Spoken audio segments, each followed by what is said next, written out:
Здравствуйте, это Якутия Лайв «За и против». В этой студии мы вместе с экспертами и лидерами общественного мнения обсуждаем вопросы, которые волнуют всю Якутию. Уже больше месяца прошло с тех пор, как глава республики Айсан Николаев подписал указ о предоставлении выплат мобилизованным и их семьям. За это время много семей уже получили выплаты. Некоторые семьи продолжают получать меры поддержки.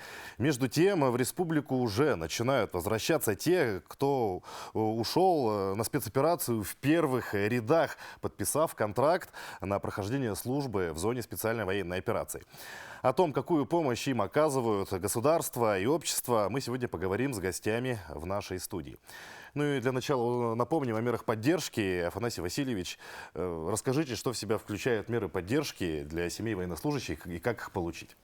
Ну, во-первых, семьям мобилизованных контрактников, это в первую очередь выплата семье по 200 тысяч по указу 604 главы. Ну и, конечно же, всемирная поддержка детям мобилизованных. Это и бесплатное питание в детских садах и в школах, это и бесплатное обучение и прохождение в детских садах, то же самое, летний отдых. И вот все меры, которые были указаны, в принципе, они сейчас на данный момент идут в одном заявлении, как уже было сказано. И вот в МФЦ и через Якутия можно подавать документы и оформить, поставить галочки там, где нужно, необходимо, для того, чтобы выбрать себе услуги. Потом уже начинается работа наших министерств. Правительства Республики Саха-Якутия. Это и образование, и здравоохранение, и Министерство труда. В основном мы отрабатываем все эти заявления. Ну а кто может подать это заявление на получение поддержки? Ну, по мере того, что вот первый раз указ, когда выходил, внесены еще немножко корректировки, изменения. Сейчас могут подавать, во-первых, родители, мама, папа. Это, во-вторых, во-первых, сначала жена, потом мама, папа, потом старшие дети могут получить. Сейчас уже добавили самого военнослужащего. Через Якутию он тоже может подать на себя, если нету родителей, если нет жены. Ну, уже прошло определенное время, да, вы узнали какие-то, может быть, проблемы, начали их решать. Сейчас военнослужащий может оформить выплату на собственный счет. Как это сделать? Через Якутия, как только что я сказал, там есть на первой странице «Получить услугу», помощь семьям мобилизованным. Нажимаете туда, и там есть кнопка «Получить услугу». Нажимаете, и там есть строки, которые нужно будет заполнить. Если вы зарегистрированы в государственном портале, то автоматически там появится ваше имя, паспортные данные. Кроме этого, там нужно будет заполнить номер Сберкарты, куда нужно перечислить эти средства. Ну, большинство механизмов за это время, за прошедшее время уже отработаны, но все-таки есть какие-то некоторые трудности. Вот расскажите об этом. Ну, трудности, конечно, есть. В принципе, мы своевременно стараемся отработать. Это и работа в воинских частях, потому что ну, я сам непосредственно объездил все дальневосточные военные части, непосредственно для того, чтобы получить приказы на наших военнослужащих родом из Якутии. И объездили, работают не только вот, мы работали, работает наш единый координационный центр, наши волонтеры, которые были направлены и во Владивосток, и в Улан-Удэ. И каждый вносит свою лепту, и, конечно, такая всемирная помощь и наших земляков, которые находятся и в Бурятии, и в других наших регионах Дальневосточного федерального округа, все сейчас мы объединены для того, чтобы получить, чтобы мобилизованные получили выплаты. Ну а какие льготы и меры поддержки положены тем, кто уже вернулся из зоны СВО или кто получил ранение, например? Ну, по ранению есть выплаты федеральные, там по категориям. Ну, есть и республиканские выплаты, которые вот при подтверждении там специальных медицинских учреждений, где они проходили лечение, идет выплата. Выплаты сейчас осуществляются. Конечно, есть тоже немножко запоздание по предоставлению информации полученных травмах при исполнении воинских обязанностей. Но сейчас это все отрабатывается вместе с координационным центром в Москве. У нас в республике создан единый координационный центр, который занимается всеми направлениями работы с нашими военнослужащими. Это начиная от получения информации с госпиталей, это добровольческая помощь для наших мобилизованных работников, да? Это и по работе с военными частями, непосредственно занимающимися там СВО, и, конечно же, работа здесь внутри. Это все работает как единый организм, и в течение 2 недель идет сейчас слаживание всего процесса. И, конечно, тут работа с общественными организациями, с людьми, которые непосредственно сами хотят помочь в той или иной мере. Все это слаживается в одном координационном центре. И, конечно, вот эта работа одного фонда, который обеспечивает, видели, наверное, да, что машины, пикапы покупают для воинских частей, это бронежилеты, это и каски. Это все в одном фонде должно саккумулироваться. Валерий Алексеевич, вы очень тесно взаимодействуете как раз таки с координационным центром. Расскажите, какие проблемы существуют, какие трудности, как идет работа вообще в принципе? Ну, коллега сказал, что трудности есть. Трудности есть по выплатам. Как они решаются? Ну, как пример просто скажу, что вот я как общественник, вот, как представитель Народного фронта, мы стараемся мониторить, держать контроль вот, по выплатам, по оказанию вот этой социальной помощи. Оно сейчас очень важно. Это важно почувствовать каждому воину, каждой семье заботу. И вот что делается, как бы указы приняты, все хорошо, но еще раз говорю, проблемы возникли вот на уровне Министерства обороны, которые сведения не поступили своевременно. Вот поэтому правильно вот сказать, что не дожидаясь, вот это плюс. Я отмечу, что вот все с Минтруда, полномочные это делать, они выехали в войсковые части, чтобы получить эти сведения. И Андрей Васильевич Никифоров был в Ростовской области, везде в этих частях, он собирал именно данные по нашим воинам, наших воинов. Я тут хочу поправить вас, что льготы и все меры поддержки, они предусматривают не только мобилизованных. Сейчас у нас все наши воины, это военнослужащими являются и контрактники, и добровольцы. Ну вот, это важно отметить. Поговорим. Да, в том числе и выплаты семьям. Теперь хочу заострить внимание на что меры есть, правильно сказали, федерального и регионального значения. Вот федерального мы изменить не можем. Требования, алгоритм действий. Вот. Что касается на региональном уровне, то вот Общероссийский народный фронт добивается и будет добиваться, чтобы все оказанные меры поддержки были прозрачны и проактивны. То есть это о чем? Это когда человеку, семье или уже пришедшему ветерану с ранениями, без ранения, но он не должен собирать что-то, доказывать, справки оттуда, иди туда, чтобы это было 2 документа. Как мне сейчас обнадежили, сказали, сейчас заявительный характер, временно, потому что нужно только подтверждение родства, документ и паспорт. Если так, то да. Вот. И сейчас вот сведения поступили, но, насколько знаю, все равно 40 человек у нас сейчас мобилизованных, по-моему. Нет, добровольцев пока сведений не существует, пока нету. Но это доточнять, у меня может быть уже устаревшая информация.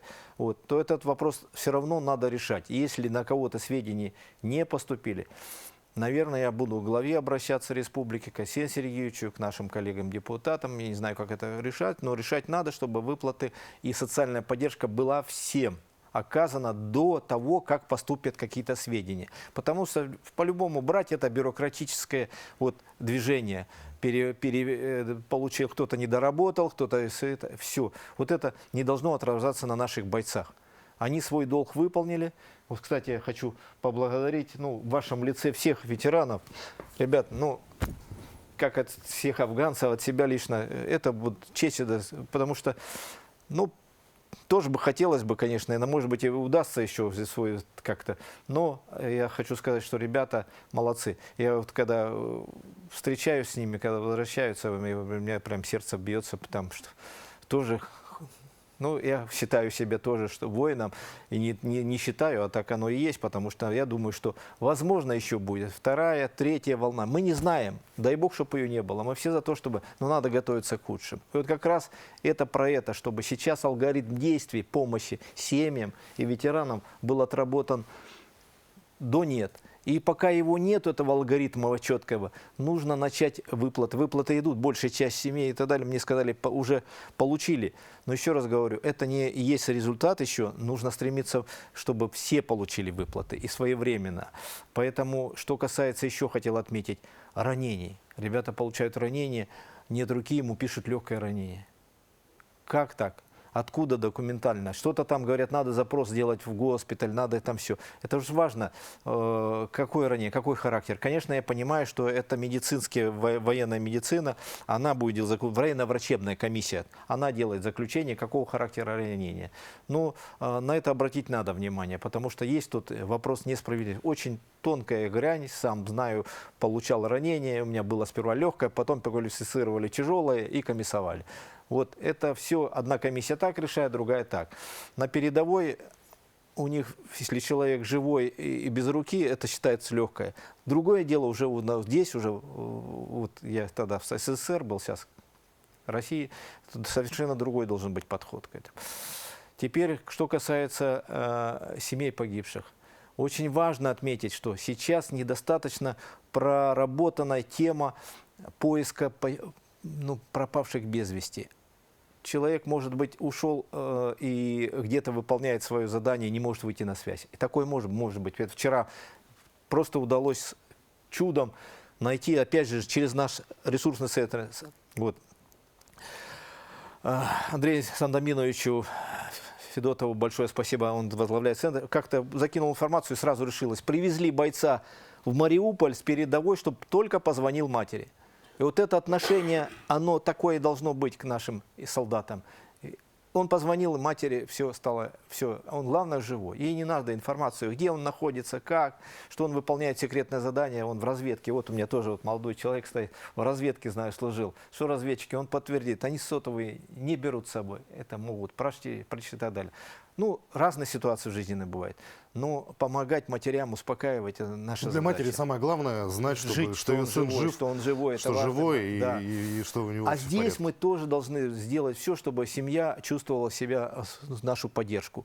Общество, мы все, да, мы помогаем, мы ездим, вот как я тоже ездил в этих же войсковых частях, был, посмотрел, но обязан был как депутат просто увидеть все, как поставляется, что не доставляет, какие недостатки есть, что правда, что неправда. Все это важно самим увидеть. Валерий Алексеевич, сейчас небольшая пауза, прервемся и продолжим разговор после рекламы. Не переключайтесь, оставайтесь на нашем канале. Ну все, вы мне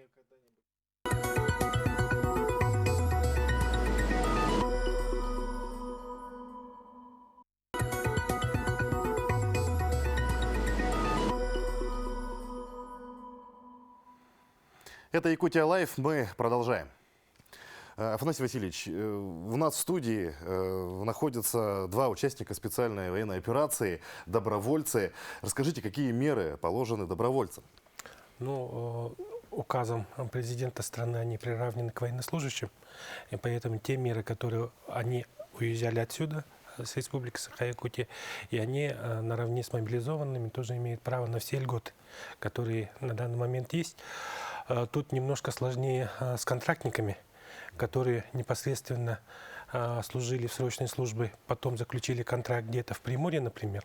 Тогда воинские части их заставляют прописываться у себя, и они уже мобилизуются с того региона, откуда были направлены. Вот очень много таких вопросов есть в этом направлении, и сразу нужно об этом тоже говорить, и чтобы люди знали, куда и как обращаться за поддержкой.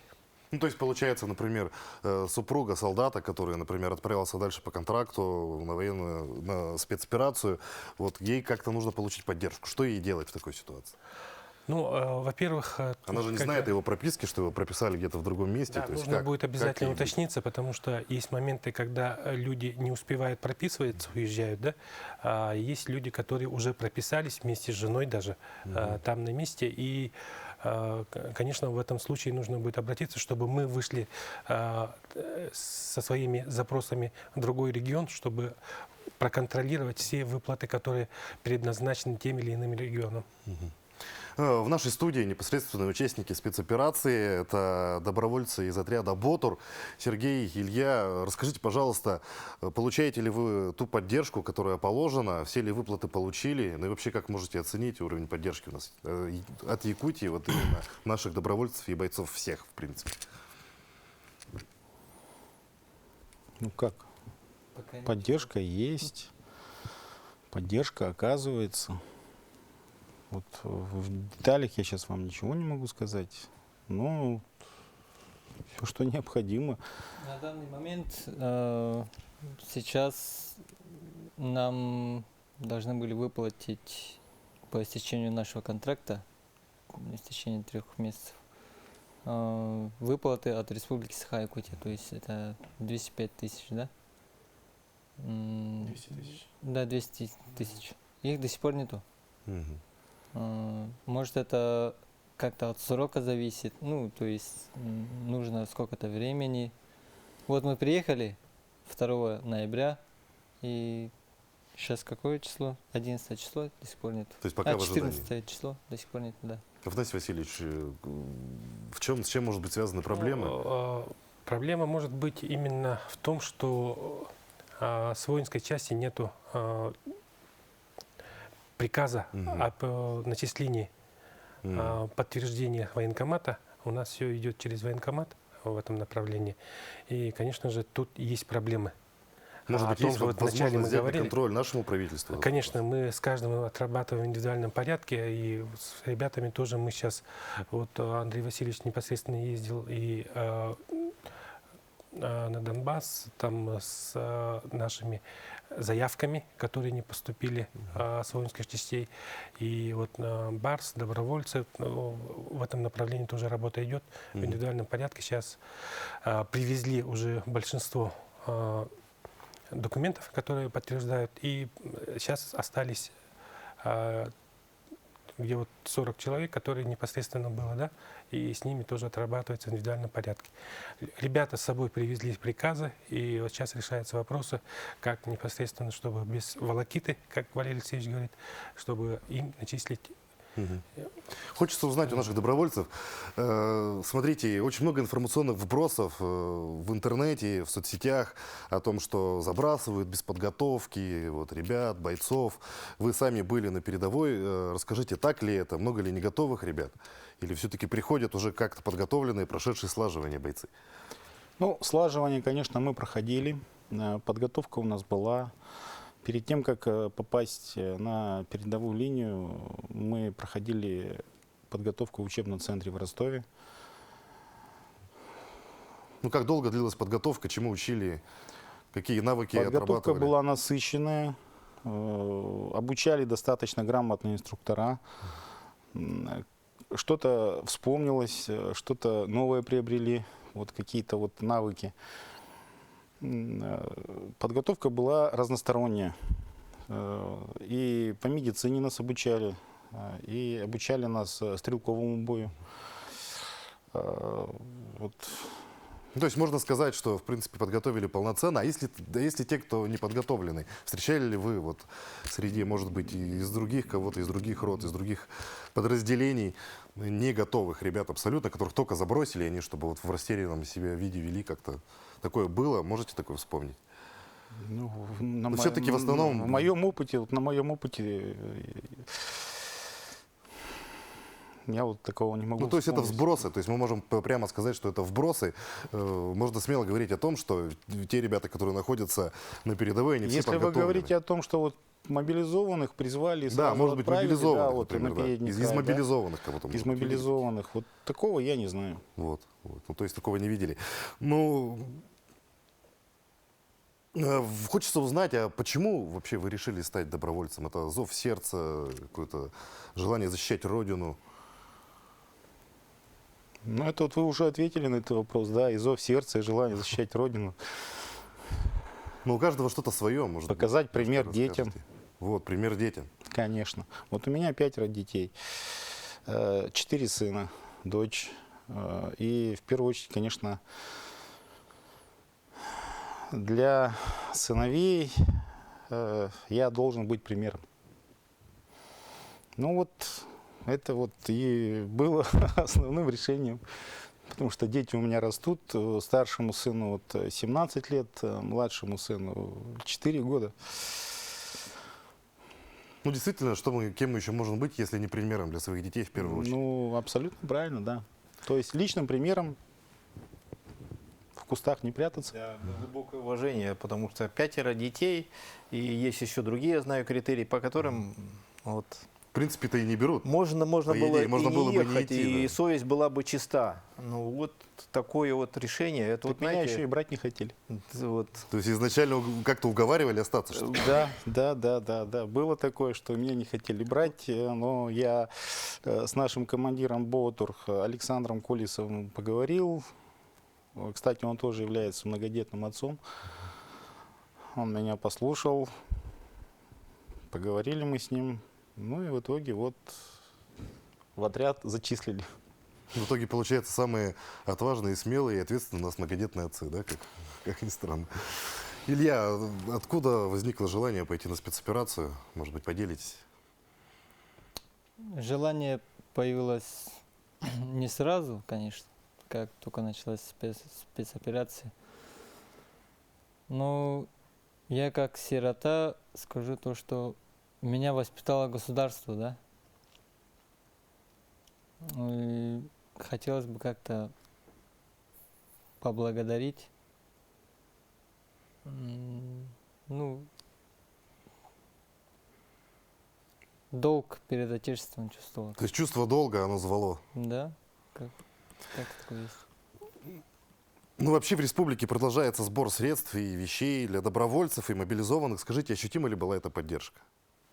Безусловно, Да, конечно. вообще хорошо. Это да. Это точно. Без поддержки было бы еще намного сложнее. А так чувствовалась помощь. Ну, а чем забота. помогали, что доходило до вас? Вот именно до мобилизованных, понятно, собирается очень много помощи, а вот именно для добровольцев что доходит? Какая помощь? Нужное и ненужное. Вообще очень много чего было. Очень много ненужного, очень много очень нужного. Как Мгм. спальники, вплоть до носков. Ну, то есть спальники от носков уже до они всё автомобилей. получали здесь. То есть Автомобилей, получали здесь еще даже перед вылетом, да, получается? Да, Да. мы получили и... Форму выдавали, прям там же выдавали, и автомобиль даже был. Ну, несколько автомобилей было. Квадрокоптеры, тепловизоры, телефоны. Ну, Вот это Народный вот. фронт вот собрал на 8 миллионов, закупили мы квадрокоптеры, тепловизоры и приборы ночного видения, аккумуляторы запасные, планшеты.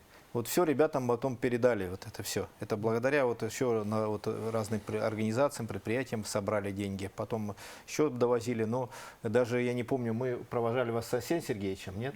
Да. Так точно, да. Арсений Сергеевич лично провожал вот это все. И встречаем, и провожаем. Вы знаете, вот я бы сказал так, кроме вот этого важной вещи материальной, есть понимание, ощущение, что мы с ними вместе, мы гражданские, мы народ. Вот я часть народа считаю, что тебя хоть и там, как говорят, там депутат или там ветеран. Я прежде всего всегда говорю, я ветеран войны в Афганистане. И они чувствуют, что мы рядом, что стараемся чем-то помочь. Но мы не должны подменять органы власти, заботу, Министерство обороны. У них своя задача. У нас задача, вот, чтобы вот, сопричастность, вот этот лозунг, чтобы народ и армия единая, чтобы он воплощался на деле. Вот на этой мысли, я думаю, мы уйдем на вторую рекламу. Сейчас небольшая пауза, очень скоро вернемся, не переключайтесь.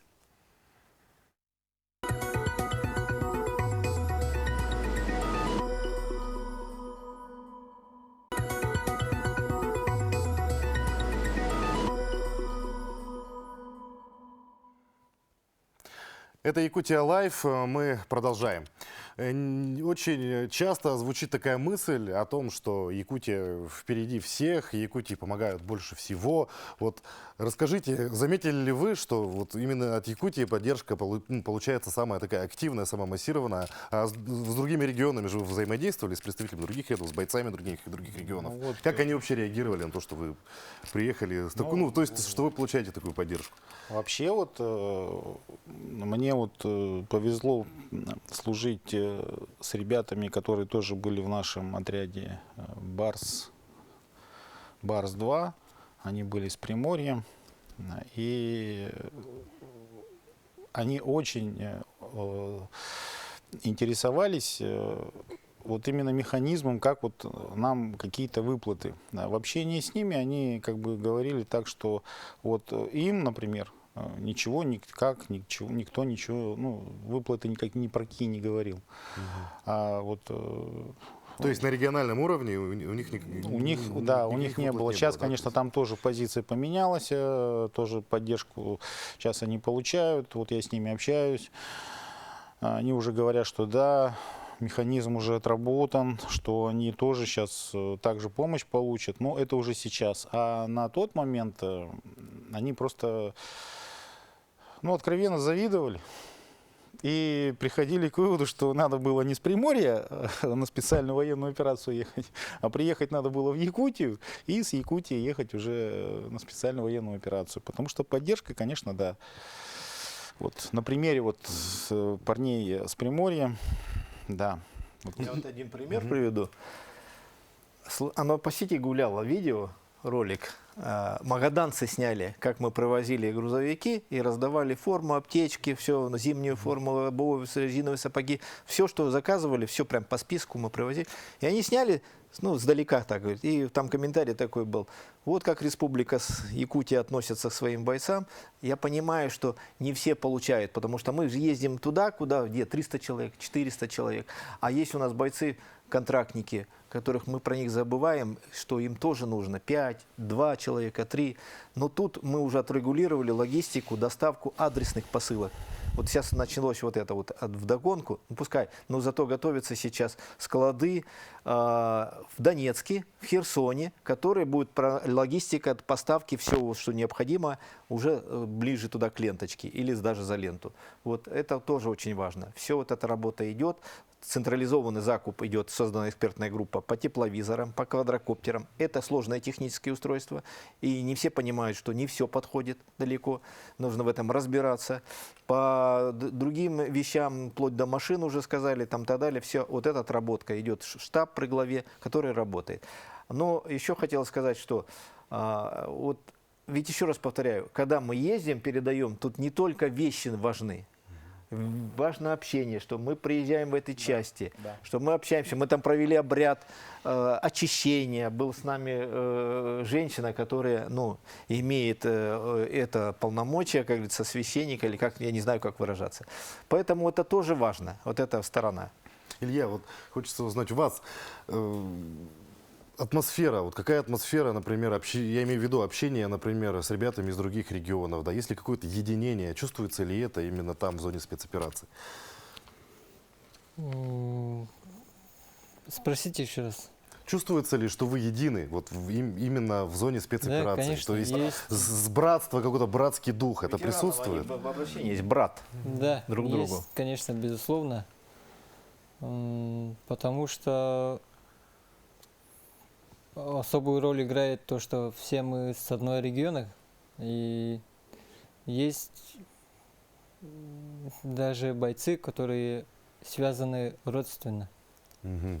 Вот, в прямом смысле братья даже есть. И, как я говорил, то, что особую роль играет место, ну, то есть мы родились все в республике, как росли, и это нас и объединяет. А как Безусловно, взаимоотношения с другими регионами, с бойцами из других регионов? Например, приведу пример, когда встретили контрактников с других регионов, все обнимались, все дружно радовались, обнимались, здоровались, братовались. А как местные жители реагируют на на наших бойцов, на то, что наши бойцы приходят туда, на ту территорию? Ну, вообще реагировали, наверное, потому что сейчас-то, По-разному. наверное, на эти территории уже По-разному. к России по-разному. присоединены. Ну, какие вообще ощущения у людей? То есть эмоции разные, да? По-разному бывает, потому по-разному. что По-разному. каждый человек индивидуален, и у каждого свои тараканы в голове, да, получается. И кто-то любит, кто-то не любит, недолюбливает, может. Есть люди, которые искренне помогали, предоставляли свои колодцы даже. А есть, которые смотрели косо. Мгм. Вот так. 20 лет пропаганды антироссии. Украину готовили, как в свое время Германию, готовили те же США и Англия против СССР. Вот Украину, ее просто пичкали тем, что негатив, что Россия – это враг. И вот это же 20 лет вот этой пропаганды геббельской, и она же не могло пройти просто так. Поэтому, конечно же, ребята правду говорят, что отношения разное встречается. Но вы посмотрите, как проголосовал, как отнеслся тот же Херсон, тот же Запорожье там, и так далее. Поэтому вот мы всегда должны помнить, что Украина все равно это не все нацисты там. Есть много людей запуганных, которые желают и жили в СССР, и знают, как мы дружно жили. И есть понимание, почему эта операция происходит. Обезопасить, защитить ДНР, ЛНР и обезопасить российскую территорию от НАТО. Все понимаю. Но, еще раз говорю, вот эта идеология нацистская, которая отвергает нашу победу великую и так далее, она неприемлема. Поэтому сейчас есть глубокое убеждение, лично у меня, что мы с украинским народом будем жить, наступит то время, будем жить как раньше, в дружбе, в мире, и это неизбежно. Вот, Валерий Алексеевич, очень хорошая мысль. У нас остается не так много времени, и я предлагаю сейчас, чтобы каждый из наших гостей довел ту мысль, почему нам это нужно, зачем нужна спецоперация, вот от себя, как он считает, нашим телезрителям. Потому что, ну, некоторые телезрители, может быть, еще не понимают, для чего это нужно. Вот, Валерий Алексеевич, и давайте начнем с вас. Ну, прежде Коротенечко, чем- коротенечко. Да, коротенечко. Я вам так скажу, что тут можно говорить, частый вопрос задают мне, когда это закончится. Знаете, закончится это тогда, когда мы поймем, что Украина не может угрожать не тем уже российским территориям ДНР, ЛНР, но и вообще России, НАТО, чтобы не угрожало. Потому что ведь все, знаете, нормального человека нету такой, говорят, вот этот за войну, этот против войны. Не бывает такой, кто за войну. Просто есть, ты понимаешь, когда есть большая беда, есть, когда ты можешь как-то предотвратить эту большую беду, а именно Третью мировую войну, убийство тысяч людей ДНР, ЛНР, которым мы дали, и мы обязаны были сдержать слово, как страна, как наш президент. И вот весь мир увидел, что мы честные. Мы сказали, мы сделали, мы сказали защитим, мы защитили. И ребята многие не могут просто выразить, за что они, глубокое чувство справедливости и правды все-таки на нашей стороне, что мы необходимо сесть. Поэтому я всегда говорю, что мы не против украинского народа воюем. Мы воюем за те ценности, за ту справедливость, которая у нас была всегда. И мы не продадим ни наших отцов ту победу, никогда не предадим их. Мы не продадим тех людей, которым мы сказали защитим. И мы никогда не позволим, чтобы там стояла НАТО и угрожала нашей России, нашему народу. Чтобы война была на нашей территории. Вот это необходимость главная. Это трудное решение. Я все знаю, что неоднозначно все. Все будет, но еще раз говорю, правда на нашей стороне. И все мы знаем, что победа будет за нами. И, наверное, враги этого знают, наши США и Америка. Просто они хотят как можно больше нанести ущерб нашей стране. Сергей, вам слово. Еще раз вопрос повторить. Вопрос. В деталях уточните. Специальная военная операция. Вот для чего она нужна, как вы считаете? Ну, мое мнение, это то, что надо защищать рубежи Отечества. Нужно защищать Родину. Все правильно. Рубежи Отечества, Родину, дом. И тут нет такого, что вот кто-то раз мы тут в Якутии, значит, это от нас далеко. Нет, это не так. На самом деле тут нет такого понимания, что вот раз мы в Якутии живем, это далеко, и пусть они там, кто ближе, те дальше разбираются сами. Нет, это неправильно.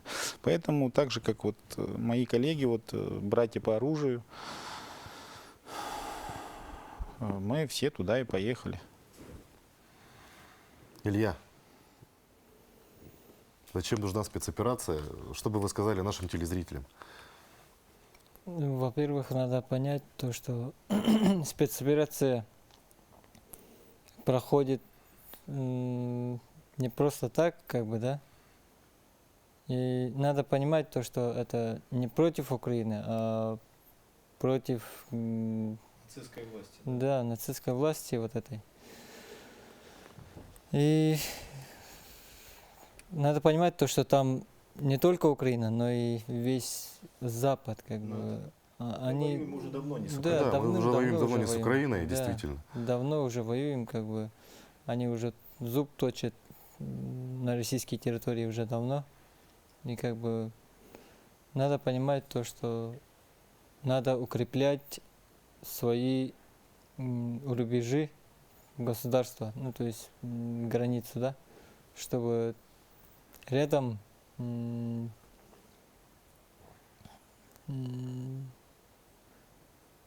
Самое главное, что мы все знаем, что если бы мы не опередили на несколько часов ту 200-тысячную группировку, созданную, еще раз говорю, в Украине, Англии и вообще блоком НАТО, то тысячные жертвы были бы от ДНР и ЛНР, потому что вся атака, это все. Я переписывался с одним бойцом, который на передовой стоял, он говорит: Валерий, мы знаем, что мы смертники, мы не продержим сейчас, но хотя бы потом, чтобы мы знали, что наших семьи спасут, как-то отреагирует Россия. Меня это вообще поразило, осознание того, что на передовой 8 лет человек стоял, и он готов умереть. Он знает, что он погибнет, но чтобы потом Россия сдержала слово. Но мы оказалось гораздо мудрее.